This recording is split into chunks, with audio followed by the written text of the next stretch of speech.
A woman appears on a video call at the top right-hand corner of a slideshow. Slide. The NIA K22 Career Transition Award, beyond the K99. Thursday, August 18, 2022. 1 p.m. ET. NIH, National Institute on Aging. Hello, everyone. Thank you for joining the National Institute on Aging's Training and Career Development team today for a webinar on the NIA K22 Career Transition Award, beyond the K99. My name is Emily Krebs, and I'll be your moderator this afternoon. Next slide.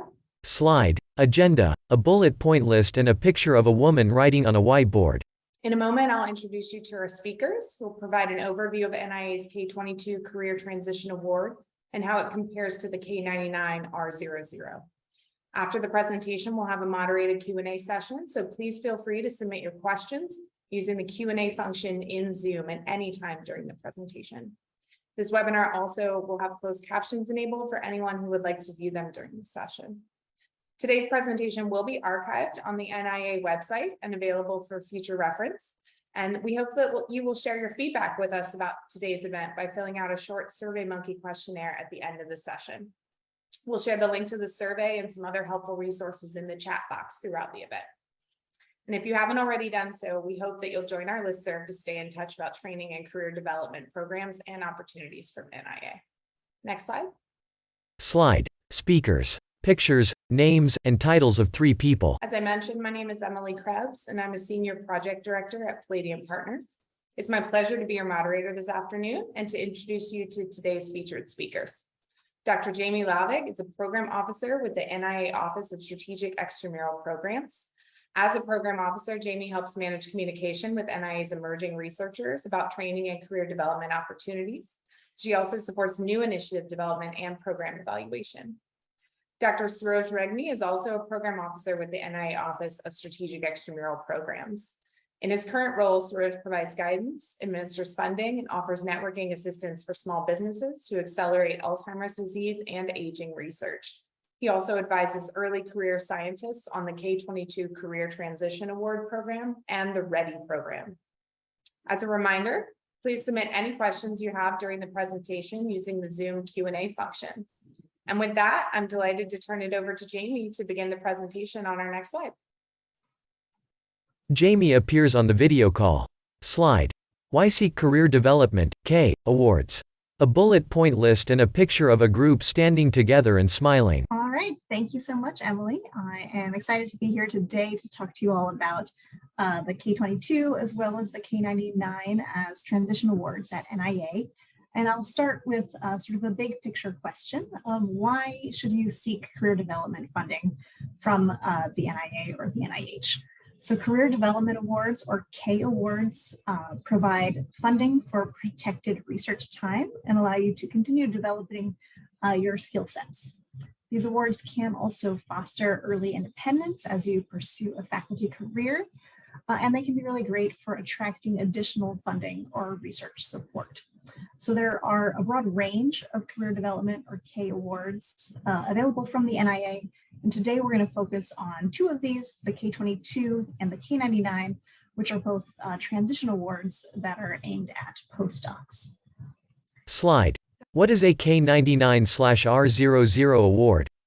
A bullet point list. So what is a K99 or R00 award? This is the one you may be more familiar with. This is a very popular transition award. Among the career development awards, this is the one at NIA that garners the greatest number of applications. And the point of this award is to create a mentored transition from the faculty, or from the postdoctoral to the faculty phase. So the award provides 2 phases. There's up to 2 years of postdoctoral funding during the K99 phase, and then you make your transition to a faculty position and receive up to 3 years of funding in the R00 phase. And importantly, that transition from K99 to R00 is not automatic. You do have to submit an R00 transition application, and the NIA is going to want to review the faculty position that you've got. Slide. What is a K22 award? A bullet point list. So what about a K22? This one is a little less well known. So not every institute at the NIH supports a K22, but the NIA does. So this is also a transition award that you apply to as a postdoc. However, this award does not have a mentored or postdoctoral phase. So if you apply for the K22 and you're successful, what you'll actually receive is an approval letter. And with that approval letter, you then have up to 12 months to start a faculty position. And once you're in that faculty position, you'll activate the K22 award. And then that provides you 3 years of faculty level funding. Once again, this activation step is not automatic, and you would need to support an activation application to the NIA, and we would want to make sure that your faculty position is sort of satisfactory for the goals of the K22 program. Slide.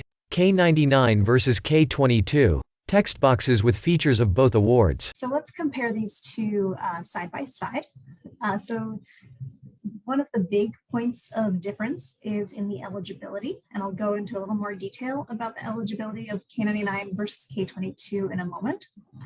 But then the major structural difference is in these phases of funding. So like I said, this K99 is going to provide you 2 separate phases of funding in the postdoctoral and the faculty phase, whereas the K22 is going to just only give you that approval letter for your postdoctoral phase with no postdoctoral funding present, and then it's going to kick in at the faculty phase. Slide. Eligibility, a table comparing the 2 awards. Let's dig into some of these elements in a little bit more detail. So first of all, eligibility for the K99 and the K22. So both of these awards are meant for folks who are still in a postdoctoral level mentored position.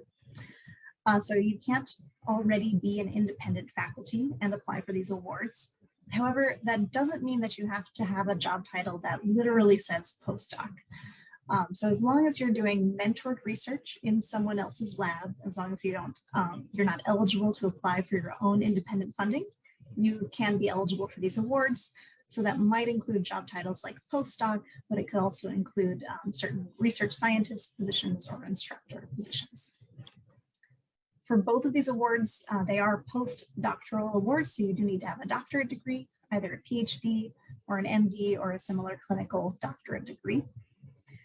And in terms of eligibility timeline, they are quite different. So the K99 has a pretty limited eligibility timeline of only up to 4 years of postdoctoral research experience, whereas the K22 has a much more open timeline. You can have between 2 and 8 years of postdoctoral research experience.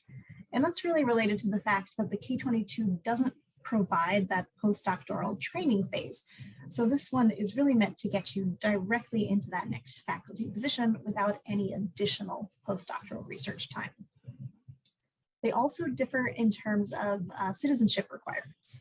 So the K22 is similar to many other career development awards in that you are required to be a US citizen or a US permanent resident at the time that the award begins. However, for the K99, this is open to US citizens and permanent residents, as well as individuals who are doing their research in the US on a more temporary visa status.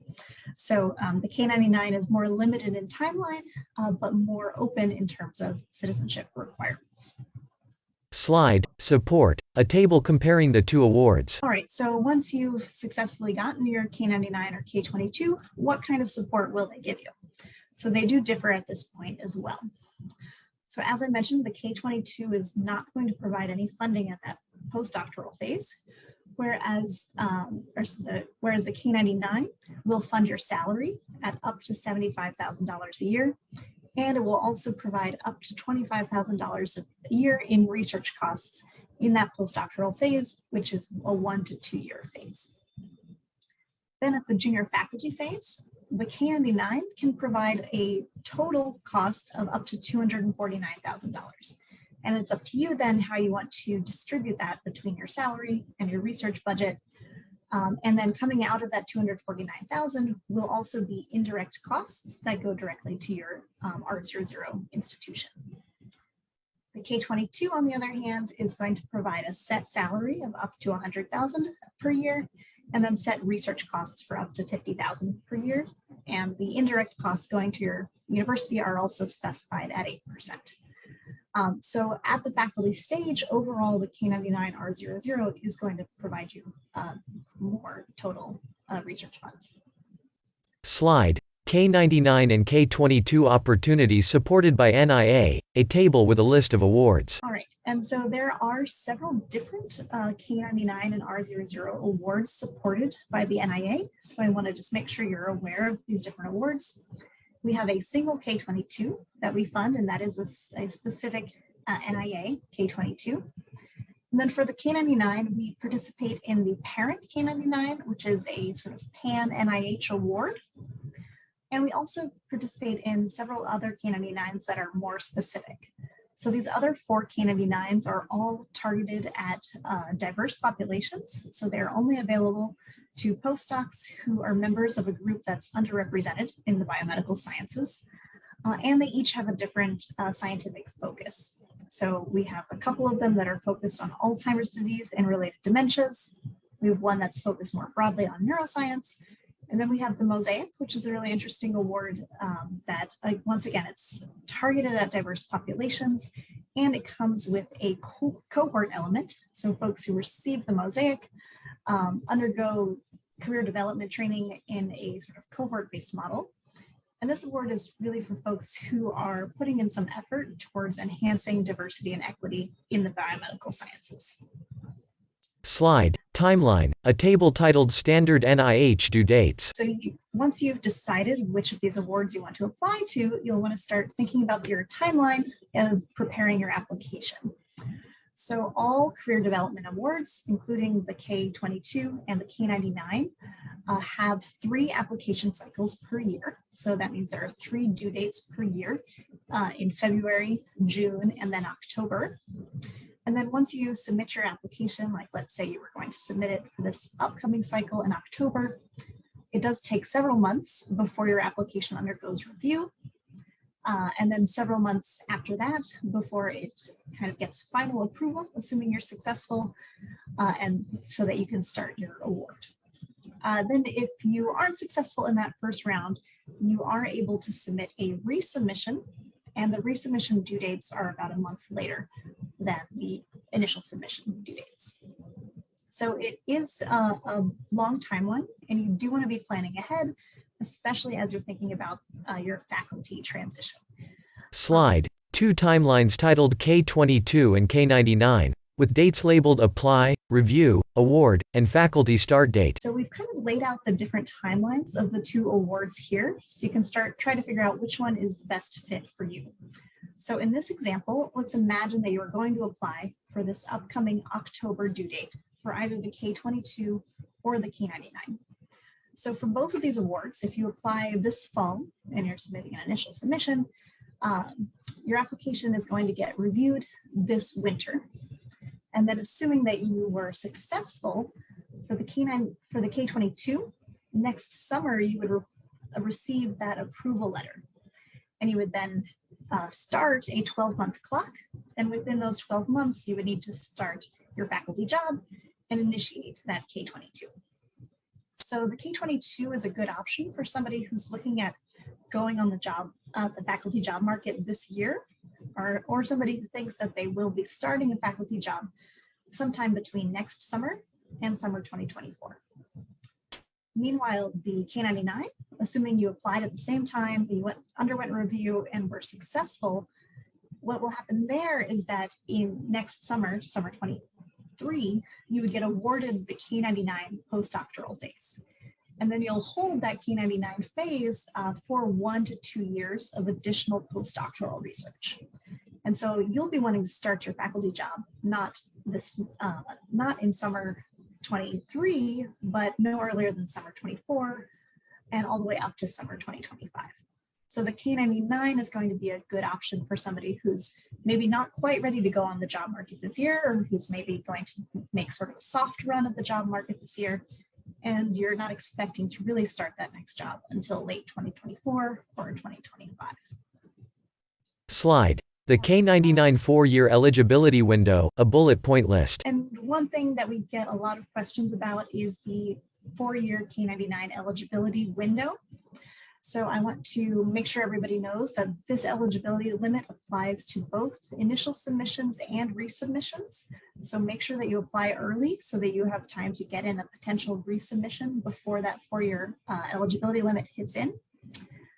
And also be aware that this eligibility clock starts when you start your first postdoc. It's not when you receive your PhD. So if you had a big gap between receiving your PhD and starting your first postdoc, for instance, if you were waiting for visa approval before you could do work in the United States, that gap of time does not count as postdoctoral research. There are a variety of extensions available. We have some COVID-19 extensions in effect.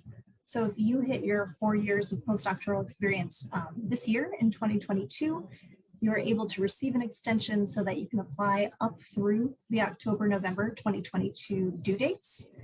However, if your normal 4-year eligibility ends with this upcoming October-November due dates or later, there are no extensions available and you shouldn't be counting on those COVID-19 extensions coming in.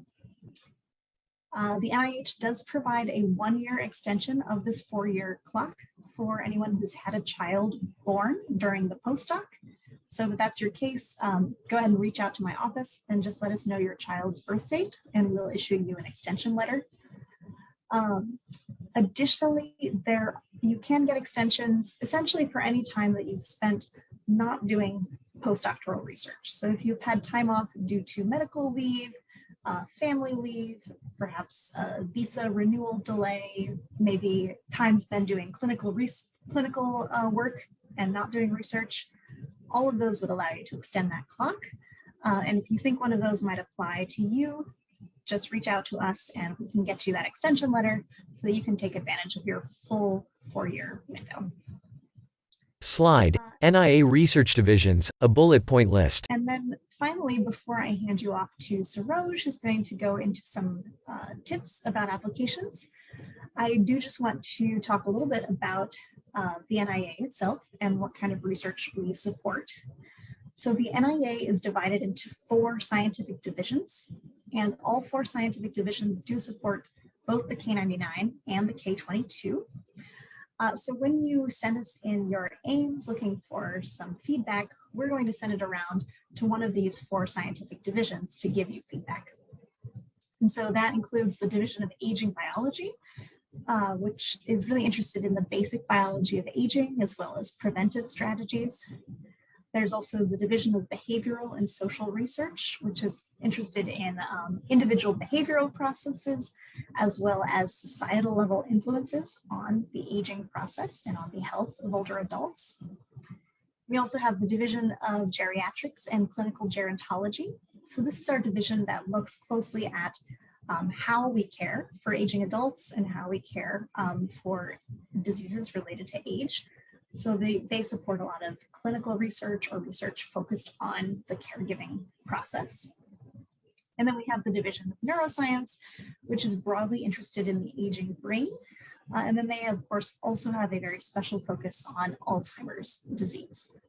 Slide, Transition to Independent Phase, a table comparing the 2 awards. And then finally, just to think ahead in case any of you in the audience do end up receiving a K99 or a K22, we want to point out that that transition to the independent phase is not automatic, and you are going to need to apply for that transition. And so we have a process for how you put in that transition application. You can read a lot about it on our websites, but importantly, you're going to want that transition application to come in at least 2 months prior to your start date of your R00 or your K22. And we highly recommend that before you sign an offer letter, you reach out to your personal program officer on your K99 or your K22 so that they can take a look at that offer letter and both make sure that it's a good competitive offer and make sure that it meets all of the requirements for either the R00 or the K22. All right, and so with that, I'm going to hand things off to Saroj to give you some tips for a successful application. Saroj appears on the video call. Slide, Developing your first draft. Thank you, Jamie, for that nice overview. So I'd like to provide you guys with some tips on how to draft a successful application. A major take-home message for you guys should be that NIA training team is available for you. We're happy to discuss your specific aims and provide you with feedback.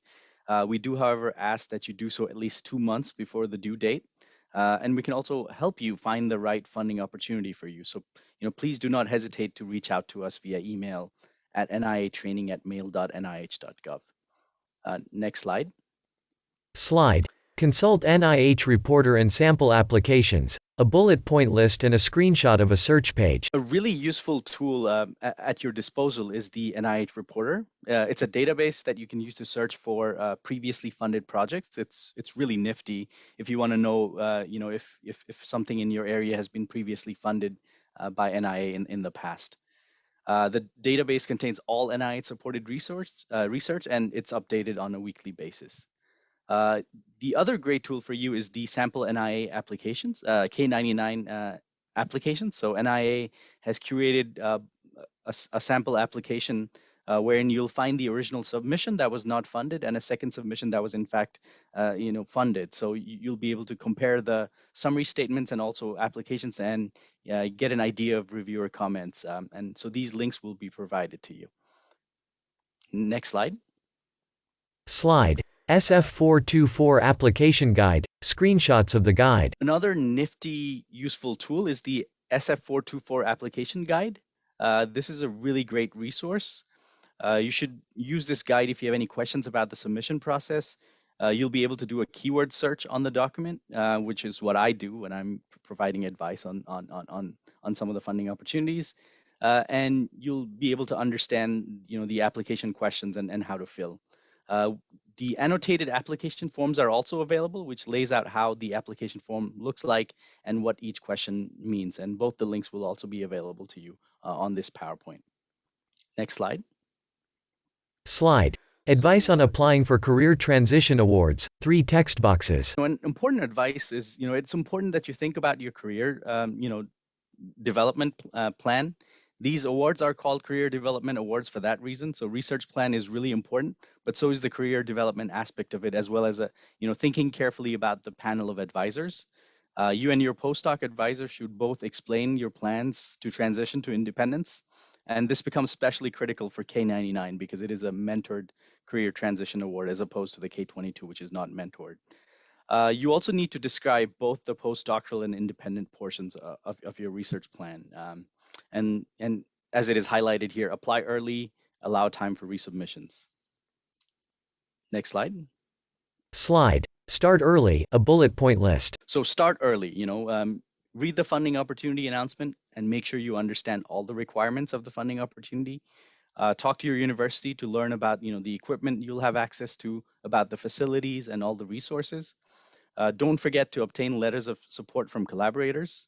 This is especially important given the very collaborative nature of modern science. You'll also need letters of recommendation from your mentors. In case of K22, you will not submit a letter of support from your mentor, but only from your collaborator, given that it's a non-mentored position. I cannot reiterate it enough. Give yourself enough time to submit the application. Don't wait till the last moment. Follow the application guide, the SF424. Also remember the ORCID ID requirement. So basically, every applicant will be required to provide their ORCID ID. These are unique digital identifiers to distinguish individual investigators. And these are maintained by a nonprofit called ORCID, and they are universally used internationally as well. So it's really important that you sign up for ORCID ID before applying. And finally, review the electronic submission information and the process so you really understand the process well on how to apply. Next slide. Slide. Review criteria, a list. So these are the review criteria for both the awards that the reviewers will use to assign you a score for your application. So the first part is the candidate. What is the potential for potential for independence based on your prior research and training experience? So, they want to look at your potential for independence. The second is a career development plan, whether the contents and the durations are justified. You want to make sure that you can do what you set out to do in the number of years that you say you will, whether it's appropriate also for the stage of your traineeship. There has to be a rigorous scientific scientifically sound and significant research plan. You should have thought about the pitfalls and alternatives. And also the research plan should empower you to develop as a successful independent researcher. Collaborators and consultants are important. You want to make sure that these are appropriately trained and capable of completing all the tasks. In case of K99, mentors are required.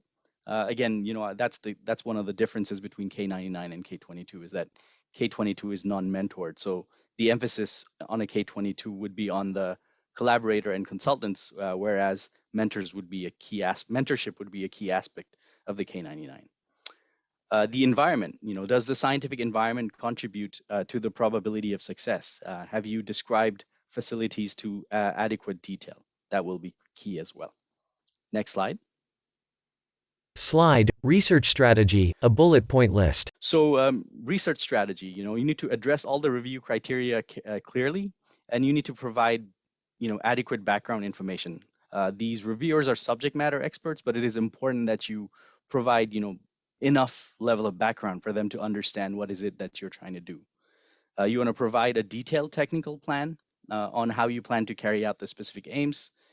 You want to think about the timeline and propose something that is achievable for that timeline. Do not try to do everything in a really short time frame. Preliminary data is really helpful, and so it is important that you're able to show some form of preliminary data. Your research strategy needs to have a strong scientific rationale. The other thing you want to do is you want to show reviewers that you've carefully considered all the challenges and pitfalls that may come up, and you've addressed them. Explain alternative angles of attack in case your first idea may not work. And it's really important that the approach section of the research strategy is you give it enough attention. Reviewers will generally focus on that the most. Next slide. Slide. Conduct your own peer review, a bullet point list. So before you submit, read the application carefully. And like I said before, address the weaknesses. Don't try to hide pitfalls. In fact, identify them and suggest how you could potentially overcome them. The other thing is, it's a really good idea to solicit feedback from others. So, try to get your peers to read them, give you feedback, ask your collaborators to read them, ask your mentors to read them. Just to make sure that they're also excited about the idea, the impact, and also the experimental approach. Next slide. Slide. Review these policies, a bullet point list. Where am I going? Sorry, yeah, so check the NIH guidelines to ensure whether or not your application is considered a clinical trial. I saw this question pop up on the Q&A section, but NIH has a really nice guideline on what constitutes a clinical trial. There's even a NIH clinical trial decision tree. So use it because there are a lot of FOAs that require a clinical trial, FOA meaning funding opportunity announcement, and some don't even allow for it. So you need to be aware of the ones that do and make sure that what you propose falls within these guidelines. Finally, make sure that you're not including hyperlinks in your application.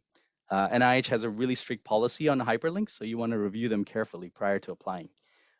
If you don't follow these guidelines, your application may not even make it to the review stage. So it's really careful that you review them carefully so that at the very least you get some feedback on your application. Slide. If you weren't funded on the first try, a bullet point list. Yeah, if you're not funded on the first try, it's important that you think about resubmissions. So this is more important for the K99. Review the summary statements, look at the written critiques, discuss the statements with NIH program official who's assigned to the grant, and address the reviewer comments on the resubmission. Do not be defensive, but be constructive, and use the introduction page to respond to reviewer critiques. And also, it's useful to talk to successful applicants and see if there are other training grants that may be a good fit for you at your career stage. Next slide. Slide. Consider other funding opportunities, a chart showing programs across all levels of education, with a list of acronyms. So here are some of the other funding opportunities at different stages of traineeship. We have things, starting at pre-K-12 level all the way up to senior faculty. So you may find certain opportunities that, might be a better fit for you than the K22 or the K99. And so it's always helpful to talk to program officers at the NIA. Slide. Consider other funding opportunities, a list of 4 programs with due dates and budget limits. Next slide. So NIA also offers training opportunities for entrepreneurial training. So if you're a postdoc who's interested in entrepreneurship, you could think about one of these programs below. We had a K01 program that we launched last year, wherein we provided funding and support for early career scientists, including postdocs with at least 2 years of experience. The goal was to provide a protected time to carry out entrepreneurship-related activities. And we kept the meaning of entrepreneurship really broad. So if you wanted to pursue traineeship in science communications, intellectual property, regulatory affairs, it was allowed. And so, you could do any of that. You could do coursework, you could do internships at a start work, or any activities that you think might be suitable for the career that you were interested in pursuing. So we have approval for NIA leadership to offer it for a couple more years at least. We also offered an R25 program for educational institutions to offer coursework around entrepreneurship in the mission space of the NIA. And finally, we have 2 different vehicles, SBR, SATR mechanisms, which are generally used to award, for-profit startups or university-based spinouts awards for carrying out commercialization-related projects. The application is due on February 17, 2023. And so for both these awards, the idea is that the young scientists, such as yourselves, will become a PI on a grant that is awarded to a startup, and you can learn about entrepreneurship in the process. So you become a PI, you learn about entrepreneurship, and you also find yourself a mentor in that startup who's going to teach you about entrepreneurship. It provides $400,000 total cost for 1 to 2 years, and the goal is to allow for this technology or the tool or the product to be commercialized. Next slide. Slide. Keep in touch with NIA training staff, pictures of 3 program officers, and links to the NIA training website and training newsletter. The last piece of advice I'll leave you with is to stay in touch with our office. Maria and Jamie are 2 expert training program officers. You can reach out to them at niatraining@mail.nih.gov if you have any questions about the training opportunities. Visit our NIA training website and sign up for the newsletter so that you're informed of any new funding opportunities and announcements. Also, it's really critical that you share your feedback about today's events. This will be very helpful as we seek to do more outreach in the coming months and years. With that, Maria, Jamie, and I are happy to take any questions that you may have. Excellent. Thank you, Saroj. We will now transition into the Q&A session. So we'll also be joined by Maria Carranza, another NIA program officer for training and career development. If you haven't yet submitted a question, add it to the Q&A box in Zoom whenever you're ready. And if you would prefer to discuss your question with any of the NIA staff offline, you can always email niatraining@mail.nih.gov, and they can get back to you with a specific answer for your more specific question.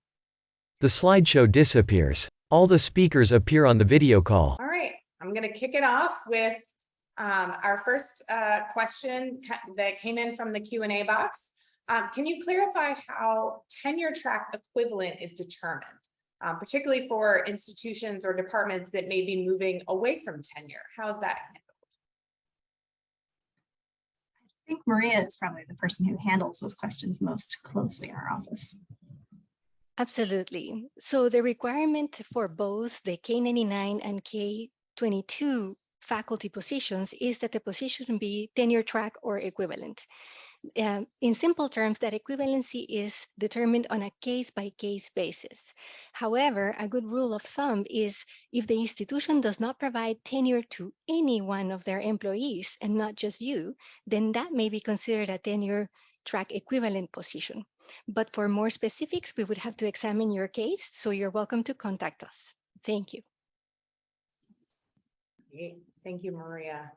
A couple of questions about the interface with the K01. So this is a K22 and K99 R00 focused webinar, but how do these awards differ from the K01? And could you apply for a K22 and a K01 at the same time? Great, so that's a great question. So the K01 is another one of our career development awards, and it provides the salary and a small amount of research funding for several years. And the K01, in order to hold the K01, you need to also hold a faculty position. Though importantly for the K01, it doesn't have to be a tenure track or equivalent position.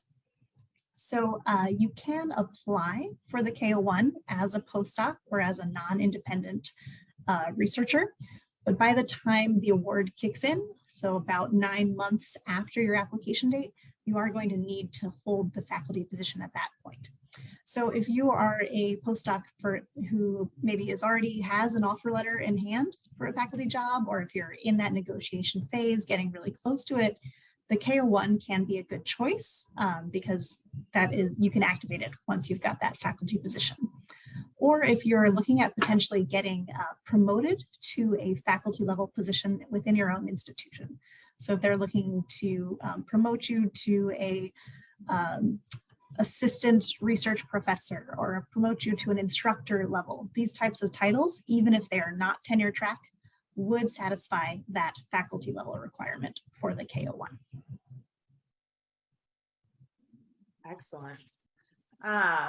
Do you need to be a postdoc when applying initially or during the 12-month period after receiving the letter of support? I believe both of the K99 and K22s, they require that you're a postdoc at the time of application.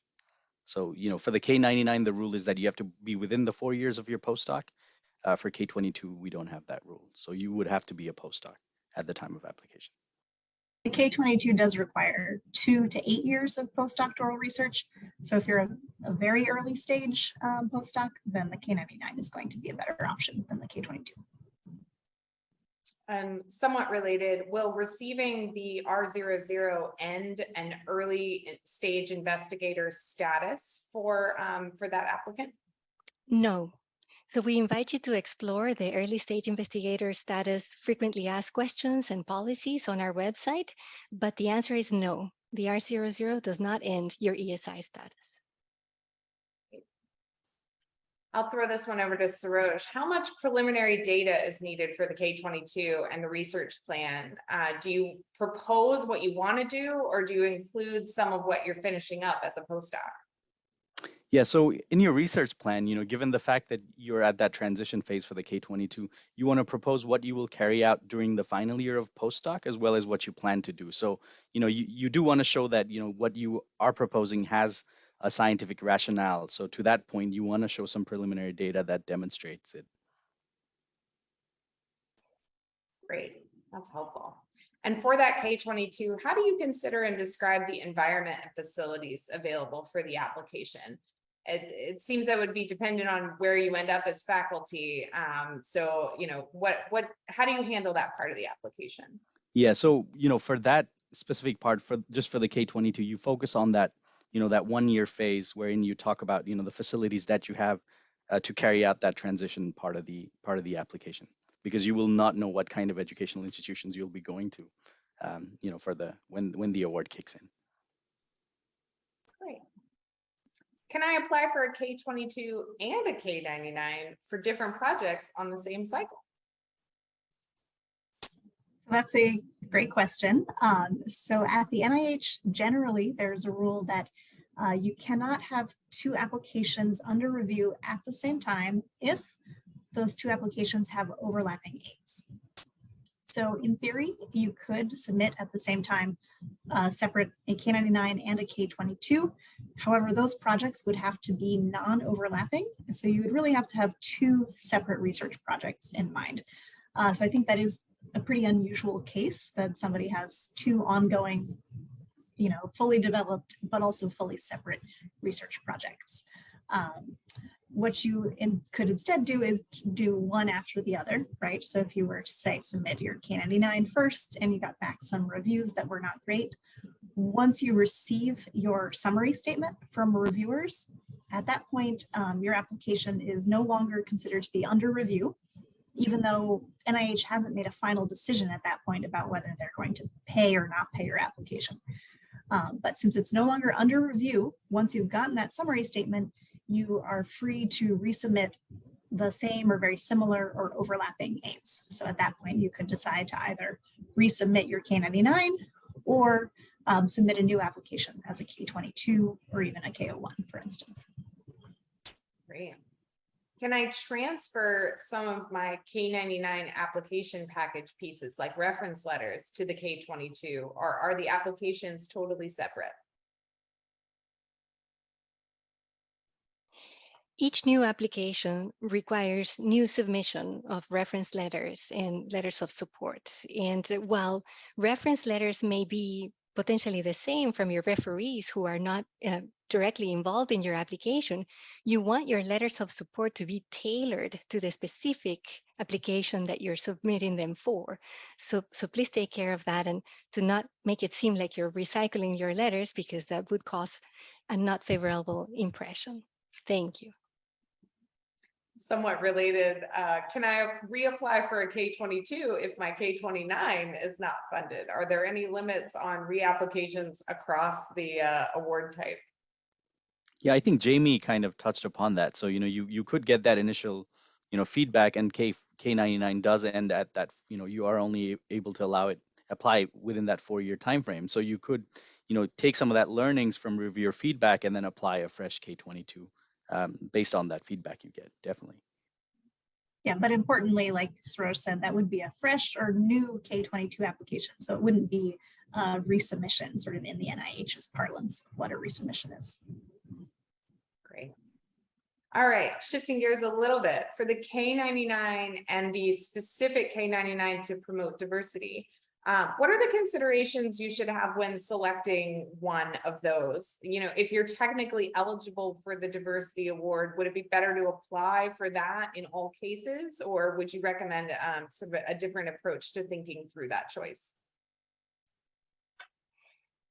So you are welcome to apply to all of the funding opportunity announcements you are eligible for, and it's your choice, so definitely please consider them. I believe that the question actually asked about the NIA ADRD K99 option, and the question also had to do about the topics. So I wanted to confirm what the person said, which is that specific FOA is focused on drug discovery and data science.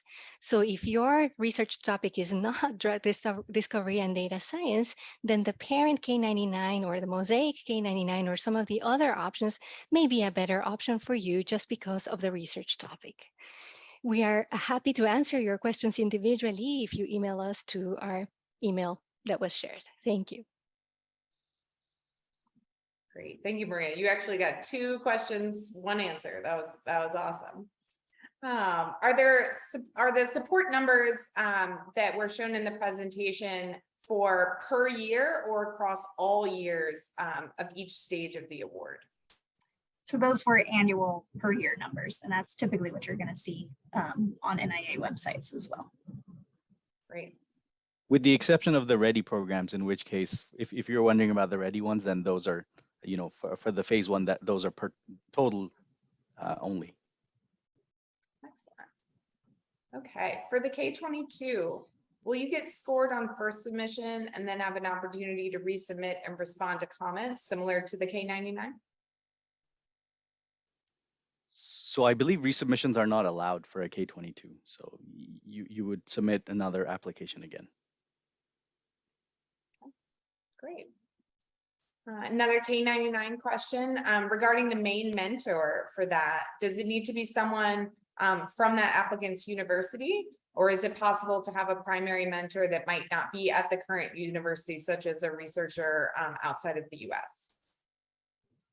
Yeah, so what you're going to want to think about in that type of case is you're going to need to convince the reviewers that you'll get everything you need out of that mentor, right? That they'll really be able to be present for you and have discussions with you and guide your research in an ongoing way.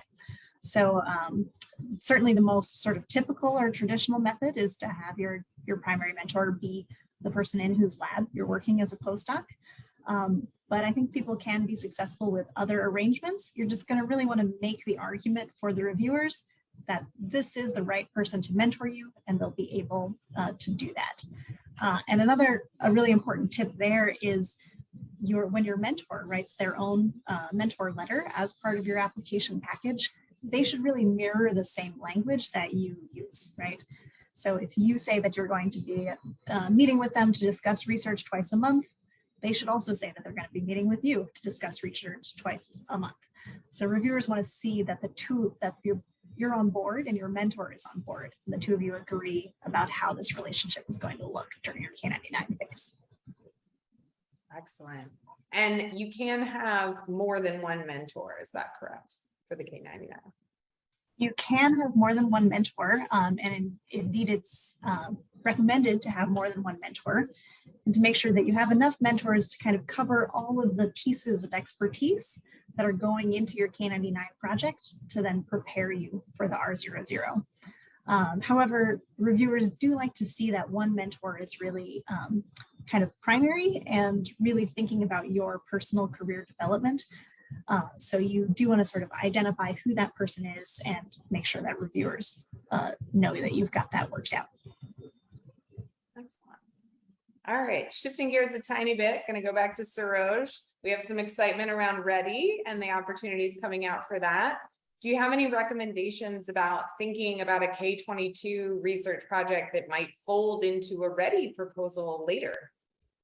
Sure. I mean, that might work. You could also think about, I mean, it's not, we do have approval, and, there might be the Ready K01 in the future, and that might act actually as sort of a, transitionary vehicle for you to apply to that K01 and then move that towards SBIR. But definitely you can think about, a K22, if you're thinking about sort of from a commercialization angle, definitely.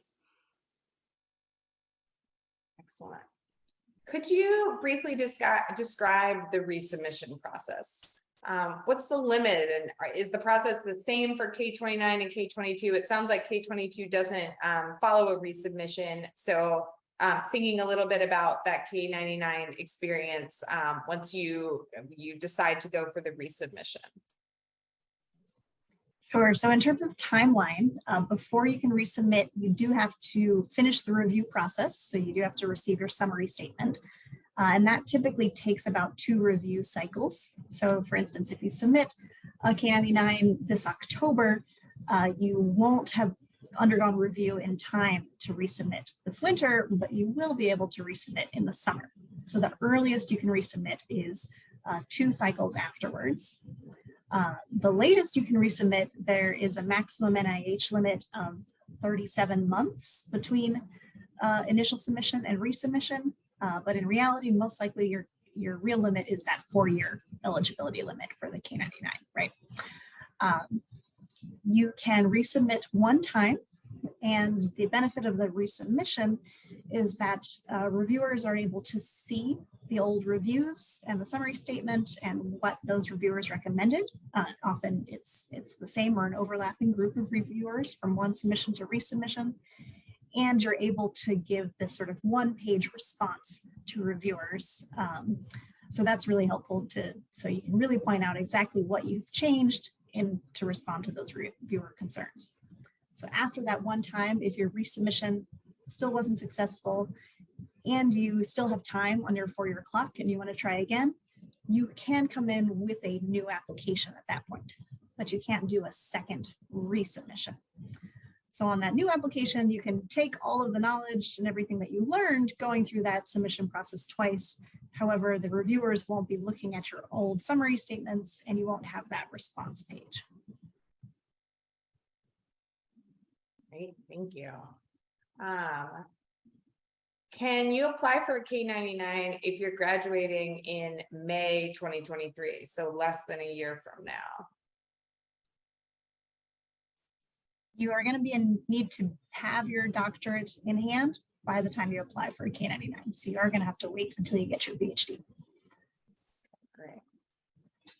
All right. In terms of eligibility, specifically for the child extension, are there multiples of that extension? If you have 2 babies during your postdoc time, are there 2 extensions possible, or is it limited to 1?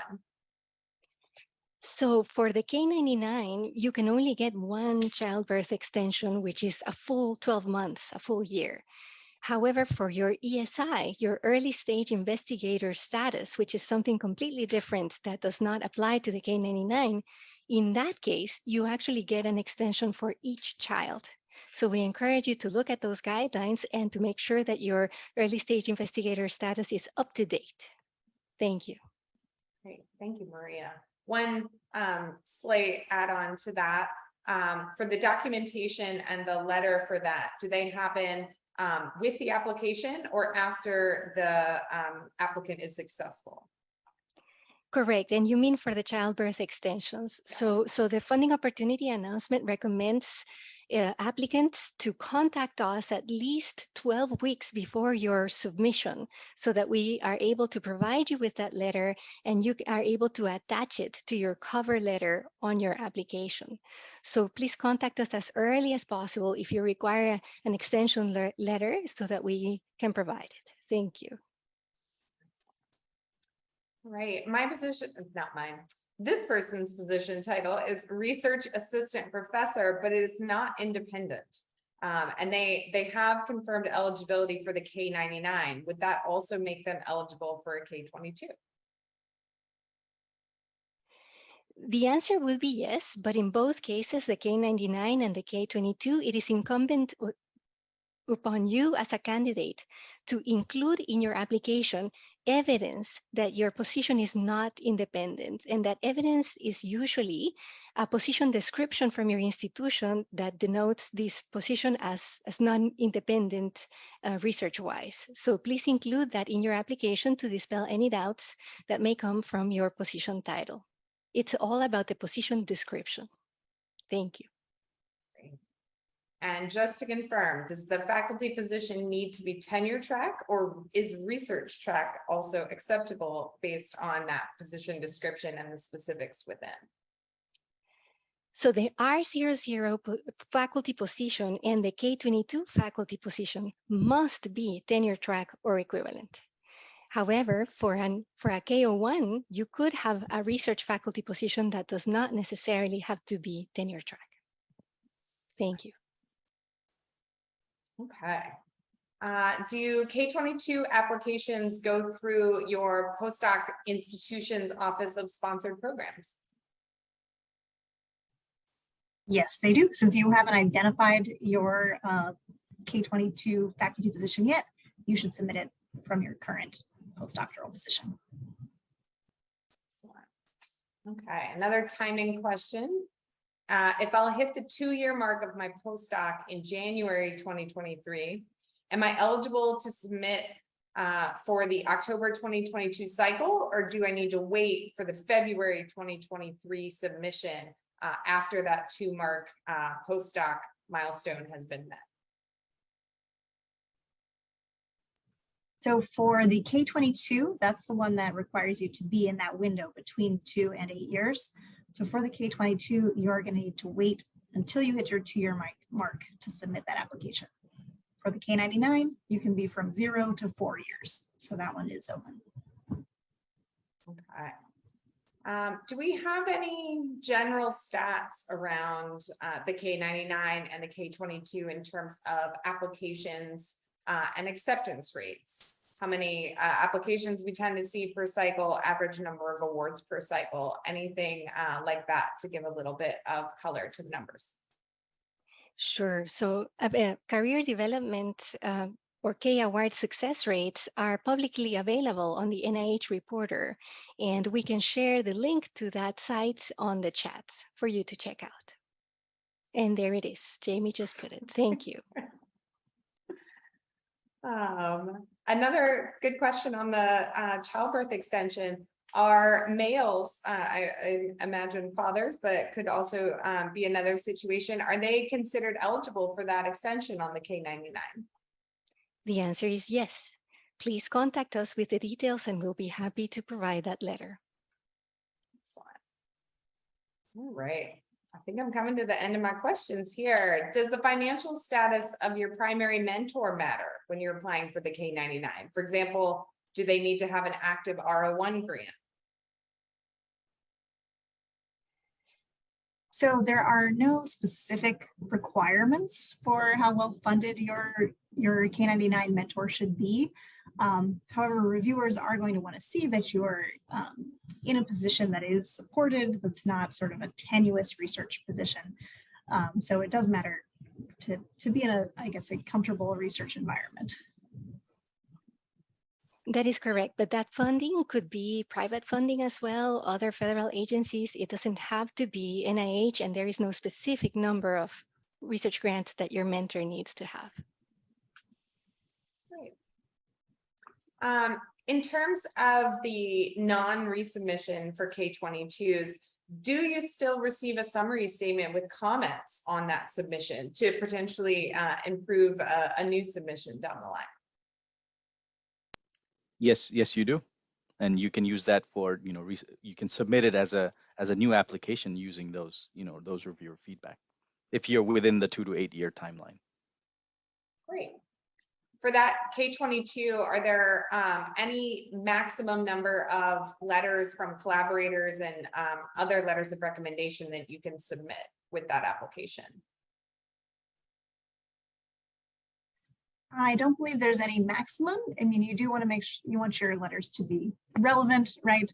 And especially for those collaborators, you do want them to be folks who are truly working with you or truly providing, data, resources, equipment, et cetera.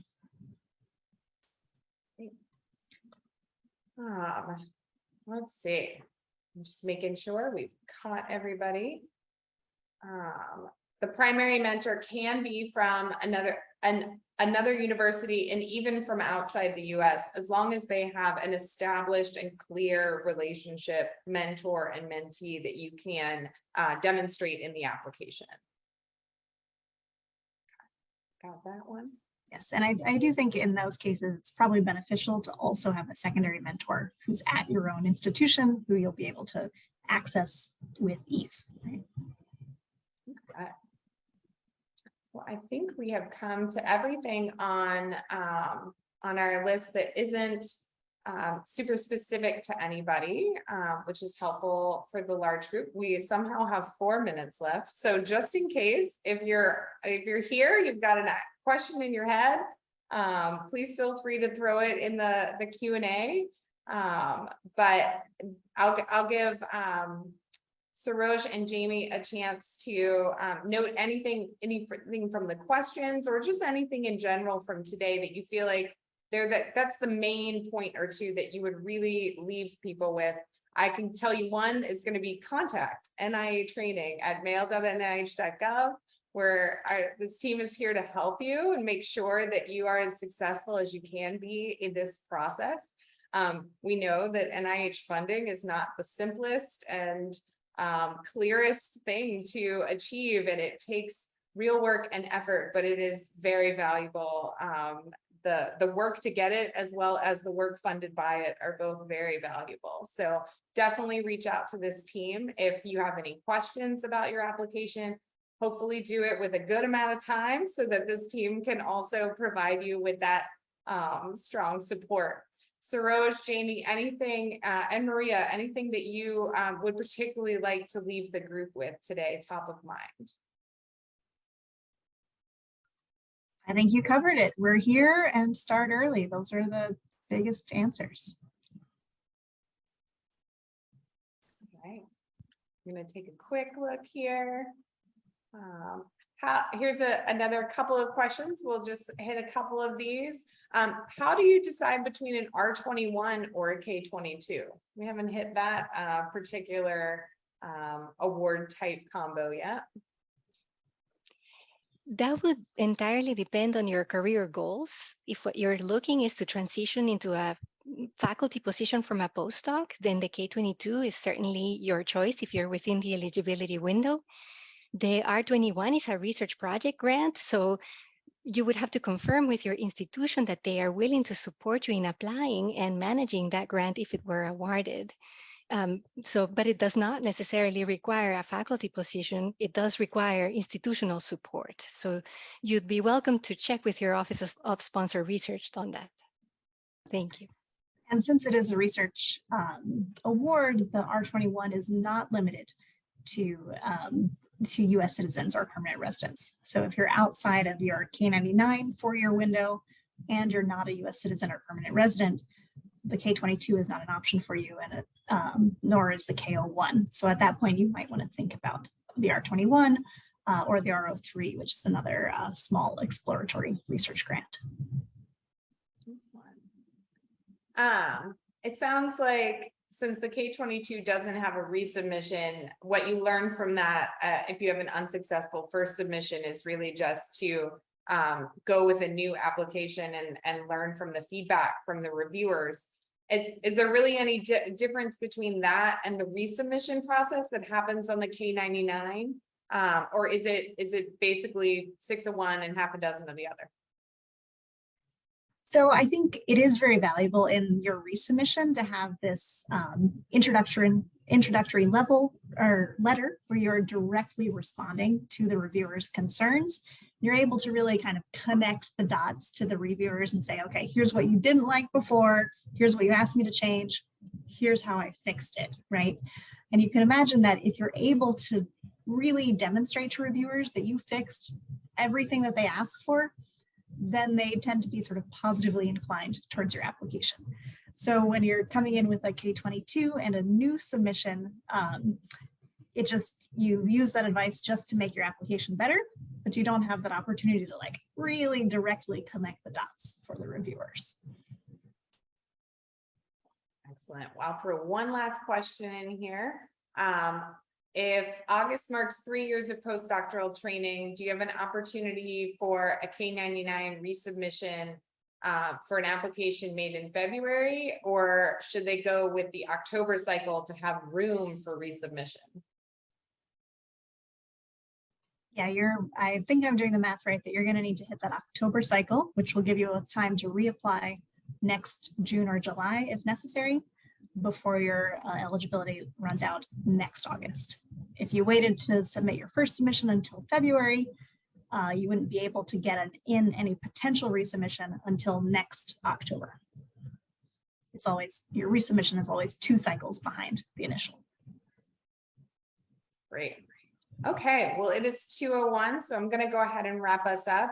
If your question was not anonymous and we did not get to it, but you did submit it, we have a record of that, and we will plan to follow up with you to make sure that you have everything you need. But for now, I'm going to thank everybody for joining us today. I hope that you found this educational and enjoyable, and we really hope that you fill out our post-event questionnaire. The link was shared in the chat. You'll also get a follow-up email from us. Please give us your feedback and help us learn what worked well for you and what you'd like to see improve for future events. We really look forward to seeing and looking through your feedback. If you were not able to share a question today, or you would really prefer to talk offline, please email nia@mail.nih.gov and the team will get back to you and make sure you have what you need. And you can also sign up for our newsletter. That link is also shared in the chat, and it'll be in our follow-up email. You'll get all of our proactive updates straight to your inbox. All right, have a wonderful day, everyone, and thank you for joining us.